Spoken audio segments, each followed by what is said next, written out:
Hey, McCall, we appreciate that, and again, gives you just a little better perspective as to you have McCall on the brain because sorry, yeah. we just heard from Natalie, and we're still seeing live pictures here. You're hearing some background noise because we have several crews there at the scene right now. Very quick recap: 2 people were injured, minor injuries, but we're seeing a lot of damage, and it looks like we were just starting to see some people walk around. McCall, we have you live now. Are you starting to see some people move around in that area now?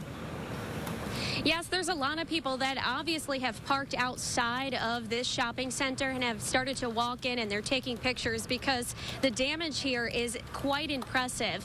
Now, as far as what happened with this thunderstorm, it's still a little early to tell. I know Rich has been delving into that radar and looking at the possibility that there could have been some rotation, but physically here, besides the fact that the cars have been toppled, there's one little thing that I'm noticing here. There's a small tree that is just to my west and off to my left-hand side, should I say, and you can see it's toppled over. Strong straight line winds could do that.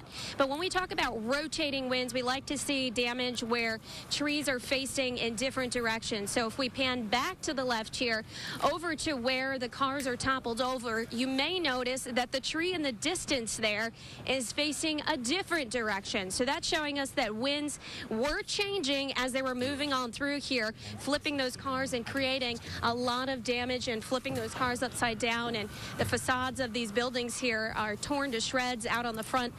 Again, it's a pretty incredible scene here, and again, a lot of people are starting to gather now. Fortunately, with all the people that have showed up here, the weather looks like it is getting a bit better here, so they can safely take these pictures without the threat of any more thunderstorms coming into the area. Thank you, McCall. You've been there for, I think, about at least a half hour now, and you're kind of getting you have your bearings. You're showing us trees. What are you seeing that's changed in the last half hour, crews are doing or people are saying to you?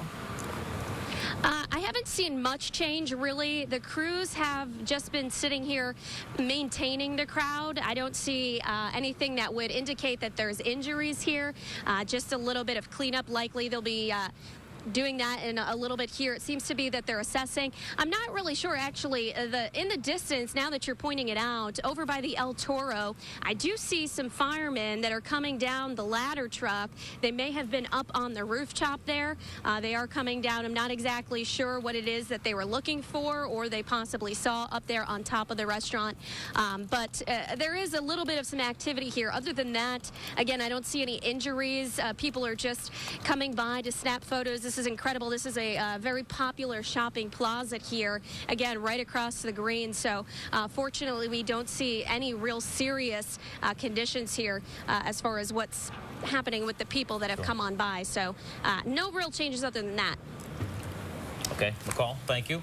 And, you know, when you think about just how densely populated it is right across the street at the green, and